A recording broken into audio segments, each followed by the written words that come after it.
Hey, and welcome to the Restaurant Coach Podcast. It is the cure for the common restaurant.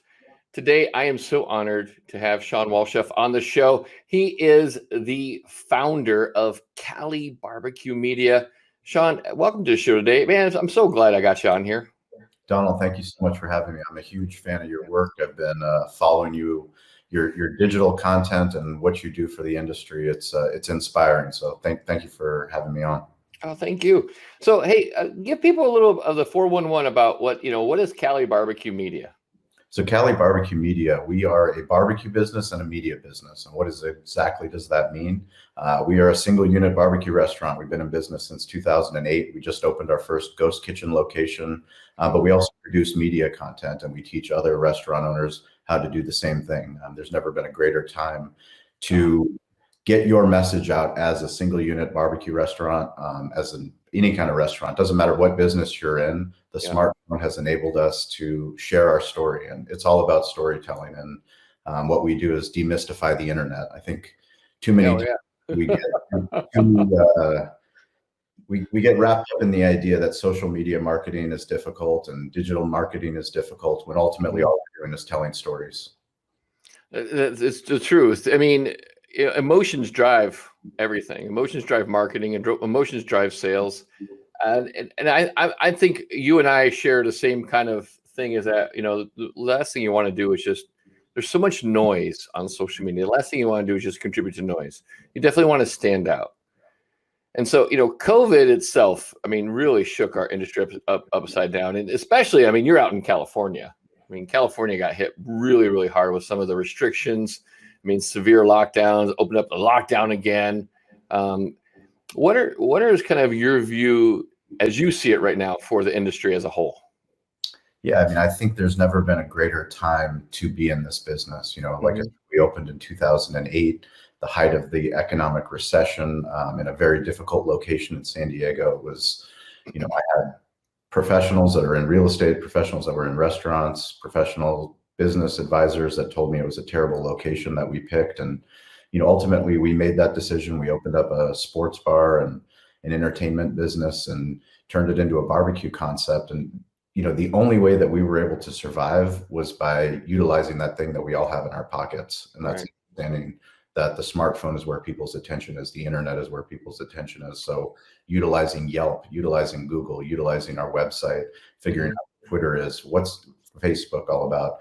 I made fun of my business partner when we opened because he had a Facebook account and I thought he was just trying to pick up chicks, honestly.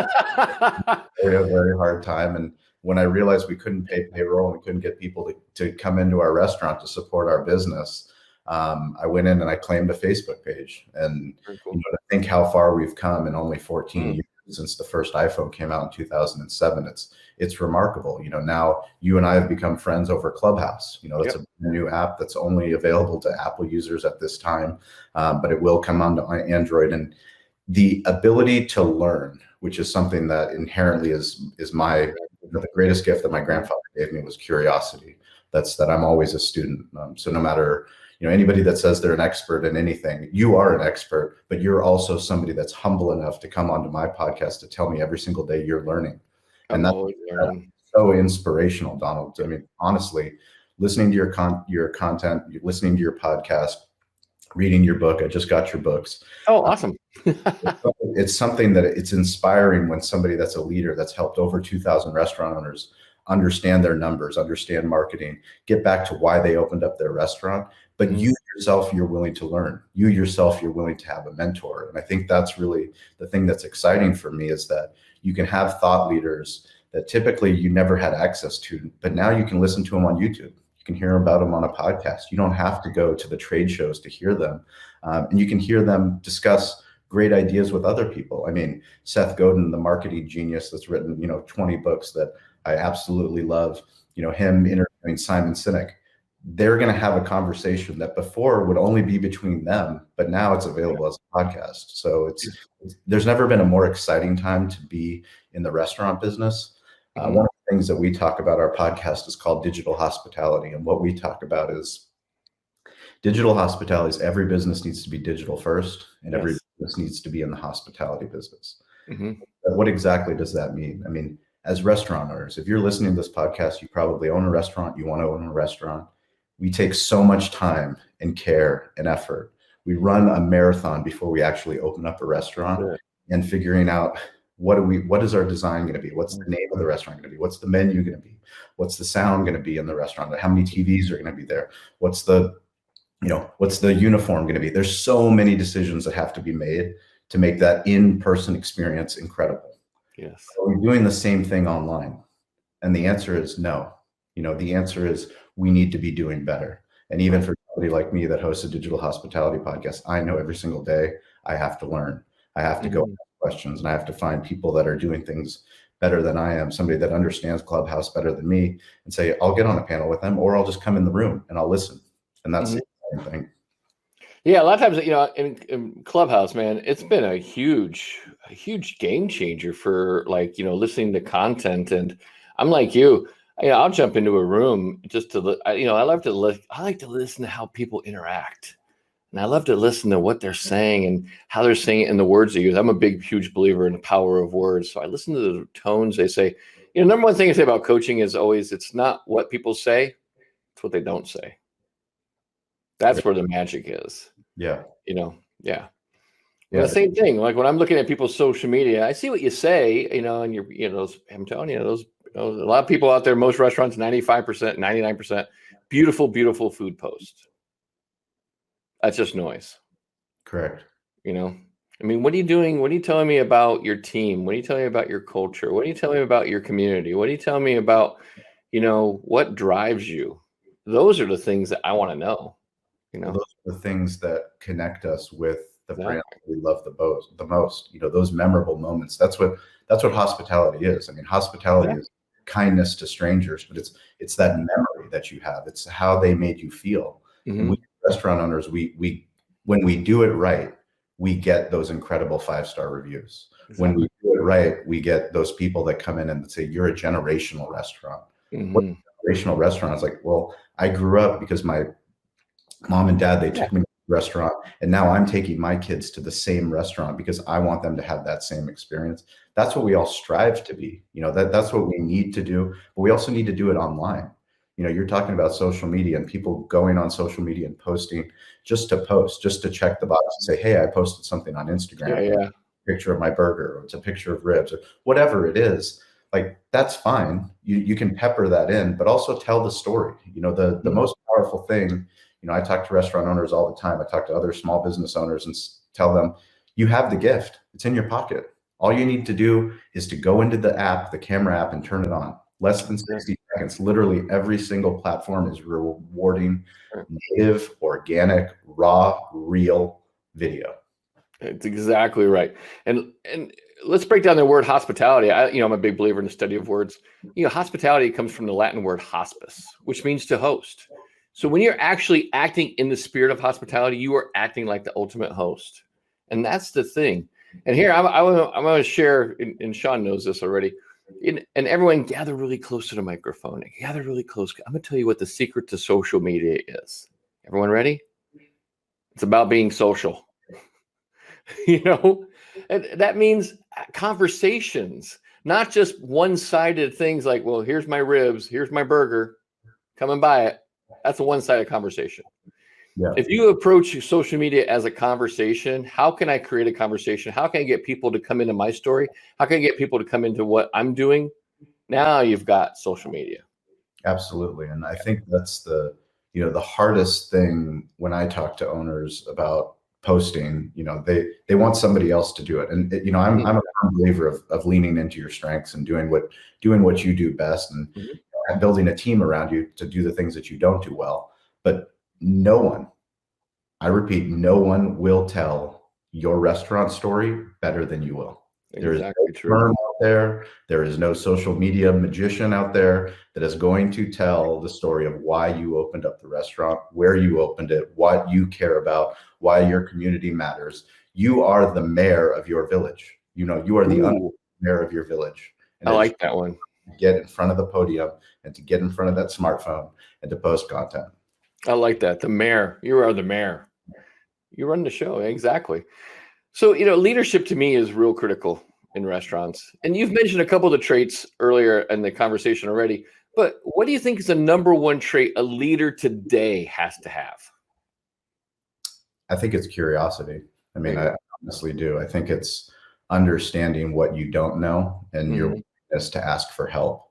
I mean, I can't tell you how funny it is, because I talk about this a lot. It's something my business mentor, David Meltzer, has been teaching me. It's something that my grandfather taught me early on.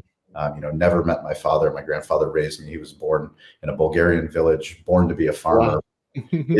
His grandfather taught him a love of reading and a love of curiosity. He read every single book in his village, made him go to another village to read more books, eventually became a medical doctor in World War II in Germany while he was getting recruited by the Nazis. Instead, he had to learn German in order to learn medicine.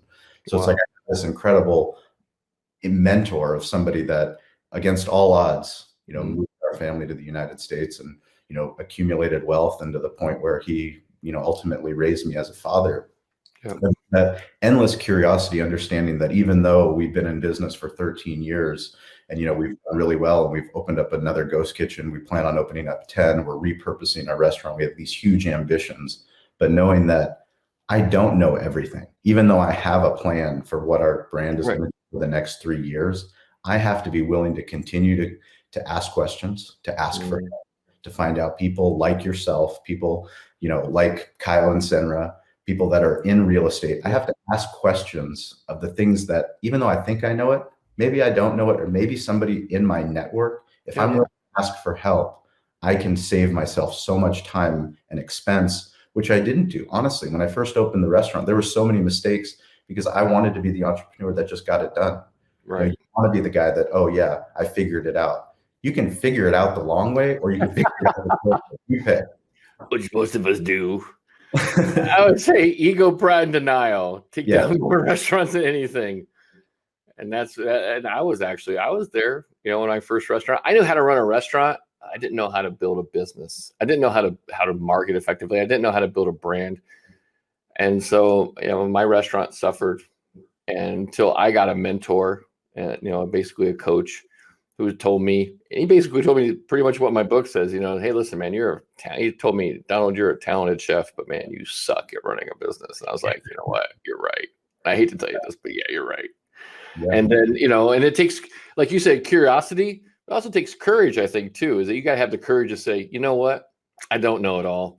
And, it's okay if I don't know it all. Yes. And say, you know what? And then reach out to people like Shawn. I mean, Shawn's like my go-to guy. I've been listening to his podcast. And if you want like inside tips, how to take your digital marketing to the next level, you want to get a hold of Shawn. You got to find Shawn, follow him on Instagram, follow him on social media, go listen to his podcast, Digital Hospitality. But you have to immerse yourself in learning, and you got to be curious. Like Shawn said, you have to be curious every damn day. Yeah. You got to wake up and just say, you know what can I learn today? What can I do to make myself 1% better? Just think about that. If you just did 1% improvement every day, where would you be in a year? Yeah, compounding interest. Whole different person, right? Whole different restaurant, whole different life. Yeah, it's one of the things I talk about with my business mentor. He inspired me to start what I call sunrise gratitude, and that's something that's awesome. Every single day I wake up and I'm up before 4 a.m. At 4 a.m. I do a morning journal, and then I read, and then I spend time on myself. I actually get outside before the sun rises and I exercise. And, that 45 minutes to an hour of walking, hiking, even sometimes I get on the Peloton or running, spending that time for me to prepare myself for the day. By preparing myself for the day, if I don't take care of myself, it's a crazy thing, but if you want to be selfless, you have to be selfish. Exactly. And it's so counterproductive. You wouldn't think like, well, I want to help people, so I'm going to spend all my time helping people. But if I don't take care of Shawn, I can't be a good dad. I can't be a good I can't be a good leader. I can't be a good restaurant owner. I can't create content. All my creativity, I have to protect that time. I had some difficult times with my brother was facing some serious criminal charges back in 2007. And one of my closest friends, his father, he came to me and said, Shawn, I love you. I care about you. I know you're going through a very tough time. You're taking care of your grandfather as he's aging. You're taking care of your mother. You're taking care of all these people. I will be here to listen and to be a friend, but you should go see somebody. And I went to a therapist, and Yeah. what the therapist told me was something that, I had never thought about, but it was, I'm an enabler. I'm always the person that's trying to help, and I find this true with so many restaurant owners. We're in the hospitality business all the time that we spend helping others, literally helping our community, helping our customers, helping our staff. Very rarely do we help ourselves. Exactly. What the therapist told me is, she's like, Shawn, when you go travel on a plane and you're traveling with children, they go through the safety instruction, then they say that the oxygen mask comes down. And when the oxygen mask comes down, what are you supposed to do? Put on yourself. Yeah. Put on yourself first. Yeah. What a man are you thinking that you should do? You're thinking that you should put it on your children. Yeah. Yeah. You think you should. Yeah. But if you don't put the mask on yourself, you're no good to anybody. Nope. And that's ultimately being selfish in order to be selfless. And that's something that I think is very important for restaurant owners to start to really understand. And I know that's what you do in your coaching, which is why I'm so compelled to your content, because you focus on self. Self-care is everything. Self-care is critical to long-term success. Yeah. I mean, think, and you probably, like me, think of like some of the most successful people they all have some kind of self-care routine. It's either they're journaling like you do. I journal in the morning. I do meditation. I do breathing exercise. I do primary exercises. I work out in the morning. You get outside. You got to have some self-care, and you have to have some kind of routine, and you have to be committed to it. Yes. It's, it's part of that. When I started this Sunrise Gratitude, I'm on day 435. Wow. That's amazing. Which, thank you. It's been incredible. It's been just this incredible. I've had other people, I document it too, to hold myself accountable. But what I didn't realize was I never wanted to be, especially on social media, I always made fun of the people that would post of themselves working out. It was like, oh, are you okay, great, you went to the gym, like big fucking deal. Big deal. No, what actually happens is by me posting that I was on the Peloton, or I was out on a run, or I was on a hike, it's actually by showing what I'm doing is more inspirational. You never know who you're going to inspire. Yeah. By putting the curtain back and by saying, hey, I'm taking care of myself, you have no idea who else you can inspire, which is the power of social media. Exactly. And here's the thing. A lot of people say, well, I don't want to get my phone out. I don't want to post anything because, no one cares. No, you're doing it because there might be one person. If I can help one person have a better day, then my life was that I lived my day the way I should have, and that's my always goal is I always write down in my journal, and I have a question. It prompts me a question every day. How did I know I had a great day? And I always write down, if I can help just one person have a better restaurant, have a better life, then I had a great day. If I can just help one person, that's all. Yeah. I think it's so important, Donald, when you think about everyone wants the viral video, everyone wants hundreds and thousands of likes and the 100,000 subscribers. Like ultimately it's an audience of one. It is. Audience of one. If you can impact one person, if you listening to this podcast, if you can take something away from, what we're talking about as far as self-care, as far as using your smartphone to post content for your for your business to share, because ultimately you're talking about, do people care? Well, who were you 5 years ago? Exactly. Years ago, you were either a restaurant owner, and now it's 5 years later, or you wanted to be a restaurant owner. Well, if you saw a restaurant owner that only posted how hard they were working and burning the candle on both ends, would that still inspire you to be a restaurant owner? Or if a restaurant owner was actually showing you behind the curtains, hey, this is me trying to lose weight. I'm on a weight loss journey. I'm trying to lose 70 pounds before I turn 40 years old. Why am I doing that? Because I want to have a good heart. I have high blood pressure. I have high cholesterol. I want to be here for the long term for my kids and hopefully eventually their kids. But like, I'm sharing that. I'm being vulnerable. Take it from someone who died twice. Oh, really? 2 years ago, cardiac arrest, died twice. Really? Died twice. How? I had blockage in my heart, and it's from 40 years of being a chef, eating heavy cream and butter and lots of red meat. And it was a wake-up call that, I needed to make some changes, and I made some serious changes to my diet. I made some serious changes to my lifestyle, how Don't be you don't have to die to get the example. I'm just telling you. Yeah, please don't. Yeah. But I think that's important, and it goes back to what we're talking about, and something that I've been contemplating. I'm planning on writing a book about digital hospitality, about all the things that hopefully help another restaurant owner, another small business owner understand, how powerful the smartphone is, how powerful the internet is, how powerful all these apps are, because you can do just incredible things, and it's so much bigger than your restaurant. It's so much bigger than any of us can comprehend.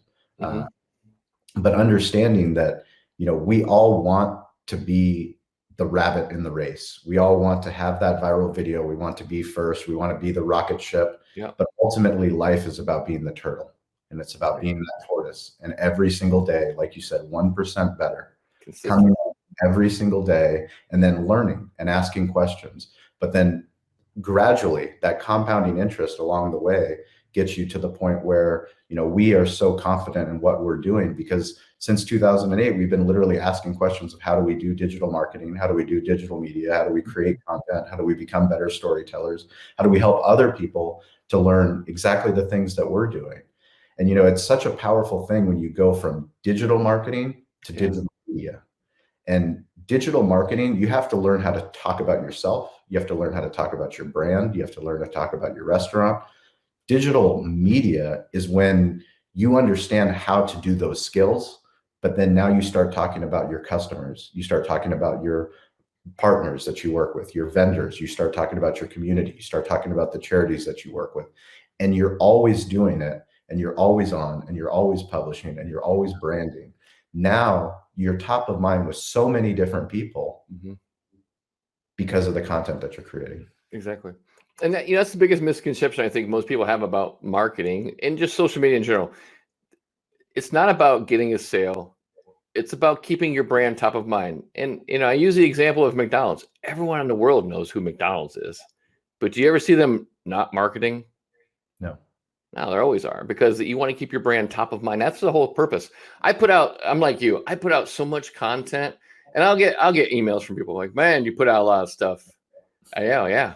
That's I do it on purpose, because I want you to know I'm here, I'm out here, and maybe you might not need help today, and that's great. But one day you might say, you know what, I just can't live like this anymore. I can't run my restaurant. I can't have my restaurant run me anymore. And then you'll call me, and then when we do, we'll have a conversation. And what's even more powerful is sometimes it's not even the person; it's some other person that's seen your content that loves their friend who owns a restaurant. Exactly. I've seen this guy, the restaurant coach. He helps restaurant owners follow him on Instagram or listen to his podcast. And that's the biggest thing that people don't understand is, recently I was fortunate to go on Amazon Prime TV show called The 2-Minute Drill that David Meltzer, my mentor. I saw that on that. Yeah. Thank you. And, it was an uncomfortable practice to do a 2-minute pitch for a $5 million raise to build our master smokehouse and our media center and build our 10 kitchens. But it was an opportunity for me to hone our messaging into a 2-minute story, a 2-minute story of what is Cali Barbecue Media, and it's something that I'm working on putting out another podcast, hopefully coming out soon, in partnership with Yelp and hopefully Entrepreneur Media. But I'm asking other restaurant owners to use 2 minutes to tell me who you are and what you do. Exactly. You can't use it in 2 minutes. 2 minutes is a long time, but it's also not a lot of time. But we're in an attention market. Everything, we all are attention merchants. So you've got to be able to tell your story in a quick fashion, in a compelling fashion, so that people go, I want to listen. I mean, you give keynote speeches all around the world. Yep. You know that there's speakers that are great and compelling that get the audience fired up, that make them want to do something. And then there's other speakers that they care too much about themselves. They're not focused on helping the people that are actually sitting in the room, and people tune out. Exactly. What are you going to do with your opportunity? And I think, there's never been a better opportunity for someone that's listening to this podcast. If it's you listening to this podcast right now, you have all the opportunity. If you're in business, do you know how many people want to be in business? They dream about being in business. Exactly. Want to be an entrepreneur. You've already done it. Yeah. You've already, and you understand hospitality. Mm-hmm. That's the key. You understand hospitality better than technology companies understand hospitality. I would challenge everyone listening to this podcast or watching the video on the YouTube. I would challenge everyone to do what Shawn just talked about and make a 2-minute video. And you can send it to us. You can send it over to Shawn, or you can send it to me. Send it to both of us. You can reach me at donald@therestaurantcoach.com. You can reach Shawn at, here's his website, Cali Barbecue Media. Just go over. But here's the thing. Just do it. Have the courage and the curiosity, which we've been talking about all day today. Have those two things and make the leap and actually do something with it. Actually put it out there and let us, and we'll be more than happy to take a look at it and help you out.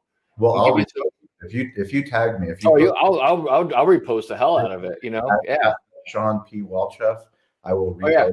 So if you want to connect with Shawn on social media, this is at ShawnPWalchef.com. Just Shawn P. Walchef, yep. Social media.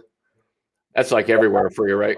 TikTok, Instagram, Twitter, LinkedIn, anywhere. We'll challenge you. I mean, we have pretty good networks. Yep. We'll help you get some exposure, but just tag us. You can tag me. I'm just Donald Burns at Donald Burns. Tag me, tag Shawn. We will make sure that your message gets out there. But here's the thing: you gotta do it. You gotta take some action. Well, that's the crazy thing is, my grandfather. When he was getting older, I was helping him write his book, about his life story, and I was studying in Spain. He came over to Spain to help me, to pick me up for my time abroad. And we went throughout Europe traveling, him essentially going back through where he went to medical school, where he studied, gathering materials for his book, ultimately back to Bulgaria, where he's from. Wow. But along the way, we went and we visited all kinds of places, incredible monuments. We went to the French Open. We went to the Wimbledon. But along the way, he was always in the front of the bus. He was always right next to whoever was the person, the guide for the tour. He was always pulling all the pamphlets. He was always asking all the questions. And when I was a kid, it was uncomfortable. I was always like, grandfather, why are you doing that? Why are you? Because he's like, I want the information. I don't want to miss out. And I want to make sure that I'm going to give you the experience. I want you to have the experience so that you don't miss out. If you're listening to this and you all know, you've all been in school, you've all been in athletics. The people that ask the questions, the people that stay after, the people that, follow up, the people that do the work, they're the ones that stand out. So be that person. Be that person. And you can do it today. Like Shawn mentioned quite a few times, you have in your possession the most powerful tool in the world, and it's your smartphone. You just got to use it for more than text messaging and checking out your TikTok feed. Yep. Put the power back in your hand. Well, I mean, it's one thing that I'll challenge the restaurant owners that are listening to this podcast. You have your personal Facebook page and you have a business Facebook page. And, this is something I talk about a lot because it's true. It's near and dear to my heart. Is when we started, I was hesitant about posting any kind of content on my personal Facebook page. I would put restaurant content on Cali Comfort Barbecue's Facebook. But eventually I got to a point where I was like, I'm just going to post whatever I want on either platform at all times. And I had friends that were on Facebook and they go, why do you we know you own a restaurant. Why do you keep posting content on your personal feed? Like, well, if you have a problem with me being a restaurant owner, then maybe we shouldn't be friends.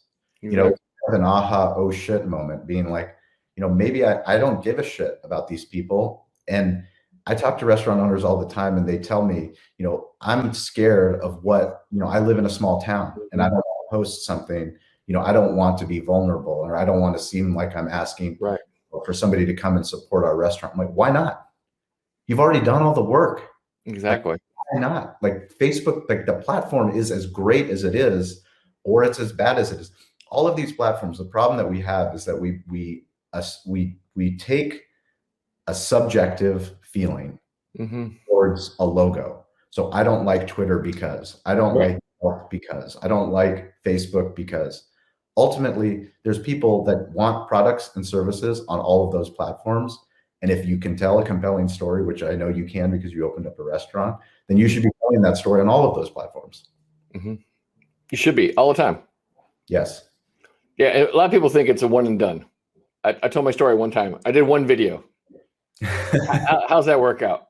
It's like you and me going to the gym one time and saying, that's it. We never have to go back again, right? I don't know why I don't have a six pack. I went to the gym Monday. What the hell, man? Yeah, I don't know why I'm not in shape anymore. Correct. So hey, I'm going to kind of break up a little bit.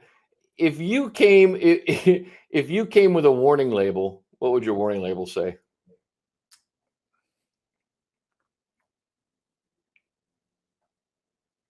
Do not kill my creativity. Yeah, that's a good one. That's a good one. Yeah, I think some of the toughest relationships, business relationships I've had were a misunderstanding of who I am and what I should be, as opposed to what I want to be. I know what my potential is. I know why we're a barbecue media company, and I don't have to explain that to anybody, no matter how many naysayers there are along the way. I know why we, in a San Diego market, try to do craft barbecue. I knew deep down that that's something that we should do. Why should we partner with sports teams like the San Diego Chargers and Los Angeles Chargers, and do all kinds of stuff that doesn't make sense to people? We're going to do it because ultimately it's me. It's me, it's our brand, it's who we are. And, the times that people have tried to take me away from me being me, that was, times where it was bad decisions. Partnerships didn't work out. Yeah. Yep. No, I've been the same thing. Anytime relationships or business relationships where they try to suppress me from being me, or if I've gotten pulled off of my mission, and my vision for where I want to be, it's never been good. Yeah. Never been good. Follow your heart. It's difficult too, because, I have to do a good job of articulating that vision and articulating why and what I'm doing. But ultimately, I know my intentions are good.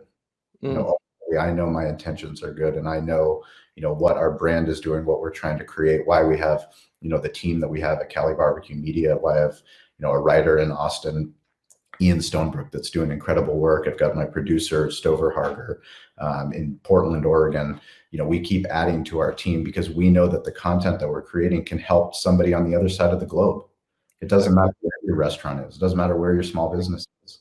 Like, you can be doing incredible work, not just with your primary work, but with media work, with showing another person that is an attorney, how to create content online. Somebody that's, Kyle and Senra, like we talked about before, he's been on the show, he's going to be on my podcast, but he's in commercial real estate, but he's creating media content every single day, building his business. But it's also helping other people that are in commercial real estate understand, this is like, how are you going to connect with a restaurant owner like me?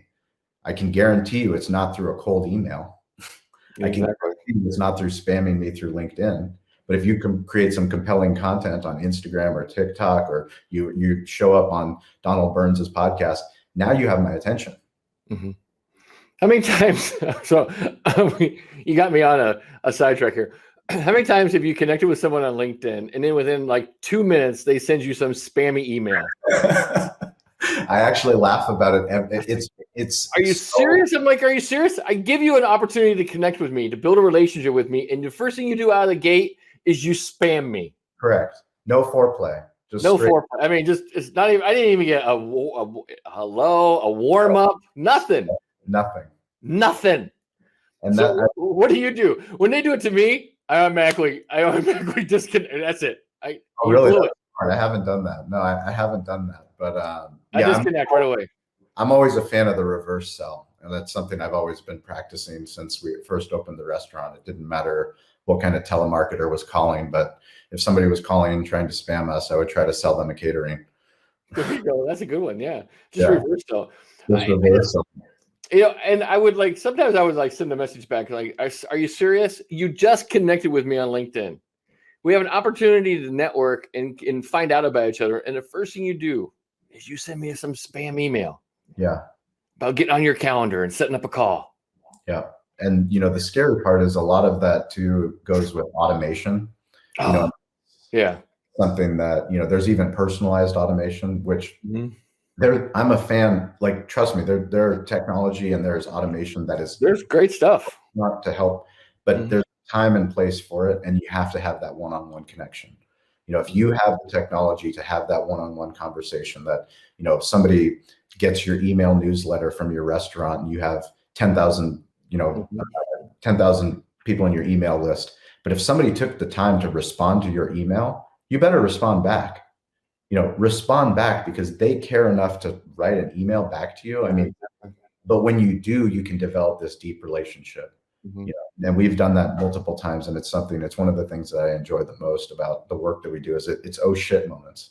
Like, I can't believe it shouldn't be shocking for a restaurant owner to respond to a review on Yelp. Yet every time I respond to a review, I can't tell you how many times I go, I can't believe the owner responded to my review.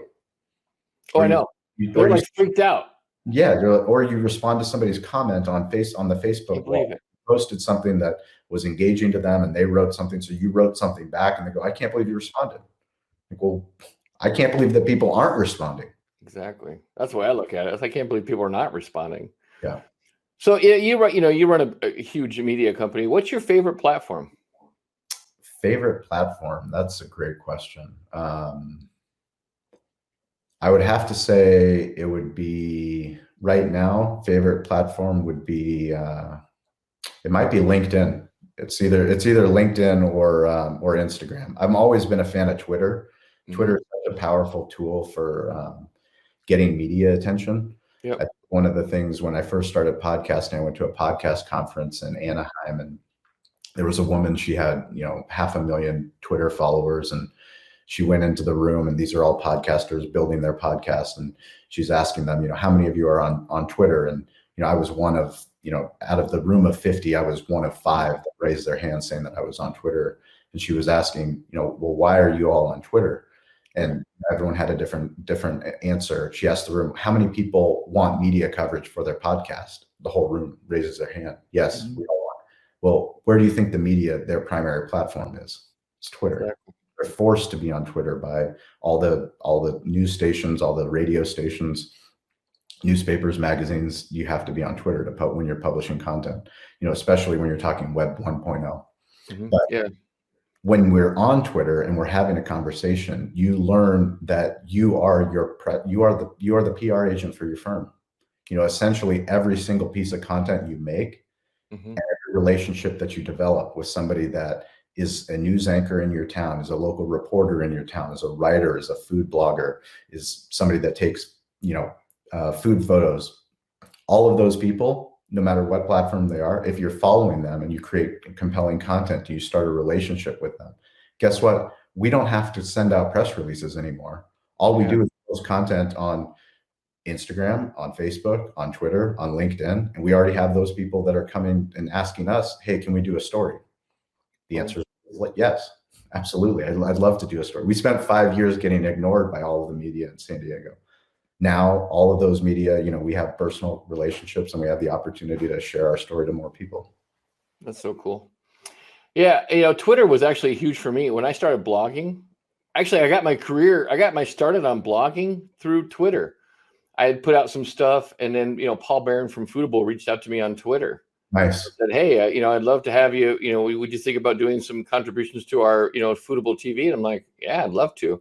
And then that sprung, but Foodable got me started. And then I got into Toast. That got me into Restaurant Canada. It got me into Upserve. It got me into writing Nightclub and Bar. And it all started with Twitter. There you go. Yeah. But LinkedIn, I think, is a viable, very, very valuable platform that I don't think restaurant owners look at. Yes, I couldn't agree more. And it's never been more viable because of the technology that is coming into restaurants. Exactly. The amount of tech and SaaS products that we're bringing into our restaurants. All of those companies, guess what they need? They need owners and operators to give them feedback, to use their products, to be brand ambassadors. And the more that you use their products, the more that you develop relationships with their sales team, with their marketing team, with their content team. Guess what? They're all writing blogs. They're all podcasting. They're all doing things, and they want to share stories, success stories of local restaurant owners. That's an opportunity for you to get your business into more media. See, and that changes the game. When people start looking for you, you've changed the whole game. Yep. Yeah. And you only get that way by being consistent, curious, and having courage. Correct. Yeah. Yeah. So far, I think we're up to 3 C's: consistency, courage, and curious. We're at 3 C's so far. I like 3 C's. We're at 3 C's so far. So, I'm a big believer in culture, and I think culture really makes or break restaurants. What would you say is like, and you've worked with a lot of successful restaurants, what do you think is the key to culture and success, having a great culture? What do you think is the key to it? That's easy. It's you. Exactly. Yeah. From the top. I mean, it comes from the top. You're only going to be as good as who you are as a man, as a woman, as as if you're a couple, however your ownership structure is, but how you treat your people, how you hire your people. I mean, we hire for hospitality. It was when we first started, we hired for experience, and the biggest shift that we had in our restaurant was, we're sick and tired of trying to train people that are untrainable. We want people that are coachable. We want to hire people that love to take care of people. We want to hire people that love, that inherently in who they are, they want to do a good job. And the more that we reinforce that good job, the better job that they will do. Yeah, if someone's coachable and trainable, I can teach them anything, but I can't change people's personality. No. Yeah, I can't make people care. No. Yeah, if you don't care, I can't make you care. It doesn't matter how bad I want to, how much desire I have to make you care. It's not going to happen. So, what's the one thing you think restaurants can do right now to really stand out in 2021?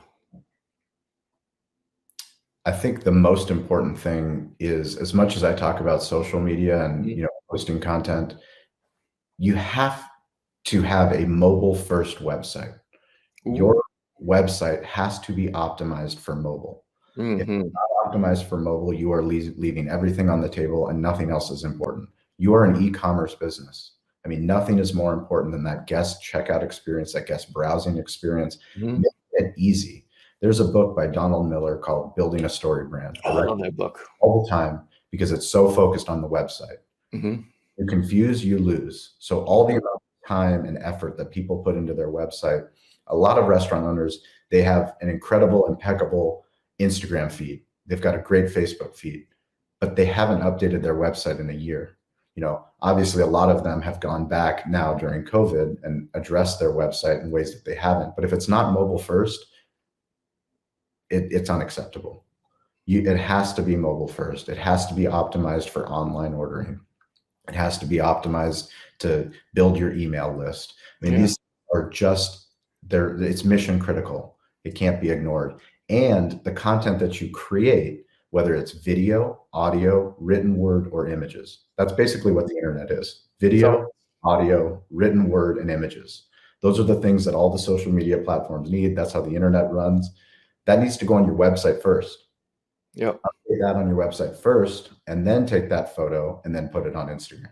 Update that on your website. So, hey, this is my menu item. Now it's going on DoorDash. Now it's going on Uber Eats. Now it's going on Grubhub. Update that. Now you're actually doing something that's building local search. It's building something for Google. It's building something for Safari. It's building something for Bing. All of these search engines. It's the most important thing that a restaurant owner can do. Perfect. And you mentioned, when you're interviewing, you're looking for personality, you're looking for hospitality over experience or just skills itself. What would you say is what's your favorite interview question? Do you have like a secret interview question you ask? Secret interview question. That's a good question. I have one. I have one. I'll share with you if you want you to have one. All right. Well, my favorite one is I always ask people this: do you respect yourself? And then, of course, everyone always says, yeah, I respect myself. Then my follow-up question is, give me some examples of how you respect yourself. Because I want to listen to them. Do you really respect? I set boundaries with my family. I don't go out on Friday night if I know I got to work Saturday morning. I study. I dedicate myself each week to learning something new. How do you respect yourself? What do you do? I eat healthier now. I take care of myself. I work out 3 times a week, whatever it is. But I want to see if you respect yourself, because here's my debate for it. If a person does not respect themselves, they're not going to respect you. They're not going to respect your restaurant. They're not going to respect the team, and they're not going to respect your guests. Couldn't agree with you more. That's why you're the restaurant coach. That's a fantastic. I'm stealing that That's like my favorite question, though, is like, yeah, Nate, I'm stealing that question. Yeah, well, explain why one of the questions that we do ask is, give us an example of when you have gone out of your way to be kind to someone. Well, that's a good one. Yeah, see, I love that one. When you were a kid, what did you want to be when you grew up? I wanted to be a sports stadium owner. Did you really? Wow, that's awesome. Yeah. I want to be a zoologist. I want to be a zoologist. I want to be like, remember Marlon Perkins, Wild Kingdom? I want to be like that guy, you know. There's Jim getting wrestling the alligator. That's what I want to be, that guy. In some ways, you kind of are a zoologist. Yeah, just the zoo is restaurants. The zoo is, the animals are all the amazing animal owners you get to work with. Yeah, that's actually true. Some are very organized, like some animals, very, very organized. Some are like monkeys, and it's like watching the shit fight at the zoo with the monkeys. It's like, oh my God, are you kidding me? Absolutely. Yeah. So name one book, audiobook, or podcast you recommend. So we already mentioned Donald Miller's I love that one. Building a Story Brand. The other one would be John Hall, Top of Mind. So those are two great. I haven't heard of that one. Yeah, Top of Mind. It's actually just an incredibly powerful book. And then the last one would be Power of Moments by Dan. But that's basically gets to the essence of hospitality. It's why we do what we do. Power of Moments, huh? Creating those powerful moments. I mean, when they go through all these different case studies, one of them being taking your kids to Disneyland. And, if you go and you surveyed 100 people that took their kids to Disneyland, what were the experiences of, checking out of the hotel room, where was your level of satisfaction? Like, it was frustrating. I had to get the kids dressed. It was a 6. And then, waiting in line, that was a 7. And, but ultimately when you go through the whole day, getting the kids the Mickey Mouse ears, but ultimately when you go through the whole day, it's those little moments that Disney does that goes that overall experience. That was what the memory was. What do we all remember? We remember the day we were hired, the day we were onboarded at our job. That's so magical that a restaurant owner can easily do is stand out. Make that onboarding, that first day at the job. That is your ultimately incredible day to bring somebody into who you are and what you do. Yeah, I mean, look back on your life and your relationships. You remember your first date with your wife? Absolutely. Like it was yesterday, right? Absolutely. Yeah. Creating those moments. All right, I'm gonna put those books. I'll put those in the show notes for people, so you can on Amazon, so you can download those things. What's a quote that you live by? Stay curious, get involved, and ask for help. There you go. How we end every podcast. That's what my grandfather taught me. You have to be curious. I mean, the fact that you're listening to this podcast puts you in a class in front of so many people. Exactly. So many people are spinning their wheels. They don't know what to do, but you're listening to this podcast because you respect Donald Burns. You respect the work that he's doing. Somebody's recommended it to you. You are curious. You're in the curious class. But now what do you do? Are you going to be one of the people that actually tags us in a selfie video that you make about your restaurant? Are you going to be one of them? Exactly. Because if you are, that's going to put you, that's getting involved. And then finally, it's asking for help, knowing what we don't know. If something's compelling, reach out to me, reach out to Donald. We're here to help. And we're here to help you. Yeah, my favorite quote, I got 2 of them. They're on both sides of my bookshelf behind me. The one quote behind me on this side is Mario Andretti, and it says, "If everything seems under control, you're just not going fast enough." I love that. And then the other one's on the other side of my bookshelf is from Zig Ziglar, and it's actually the quote I've used to build. I built my whole into all my brands around this quote, and it's like, you can have everything you want in life if you just help enough other people get what they want. And I believe that with 100% of my whole heart. Yep. Which I'm looking at your shirt too. What's the diagram on your shirt? That's the smartphone. Yeah. It's digital hospitality. Digital hospitality. I went to ask, is like, that's pretty good. Spoken in modern hieroglyphics in emojis. Digital hospitality in emojis. There you go. That's it. And if people want to contact you, the best way they can get on social media, Yeah. You can find him at Shawn P. Walchef. He's on TikTok. He's on Twitter. He's on Instagram. And if you want to go to his website, please go over and check out www.calibarbecue.media. And that will take you to the website. And again, your podcast, Digital Hospitality. Correct. Digital. I know it's available on iTunes, Spotify. It's on all of them, right? Yep. All the podcast platforms. Exactly. We'll be everywhere. That's it. Got to be everywhere, man. So It's called media. With one final quote, and that's from the famous philosopher Winnie the Pooh. Okay. We will be friends forever. Just you wait and see. There you go. That's a great one. Hey, Shawn, I want to say thanks, man. Thanks so much for taking time. Thanks for sharing a lot of your insights about marketing, about the difference between marketing and media, and also too just giving the listeners today some really, really good, solid advice about how they can take their brands, how they can take their restaurant, how they can take their life to the next level. So grateful for the it's been my honor to have you on the show. And again, everybody wants to reach out. Please reach out to Shawn. He's more than happy. He's like me. He's more than happy to help you. All you gotta do is you gotta take that first step, though. You gotta reach out to us. We'll be friends forever. You just have to take the first step. Awesome. Thanks, Shawn.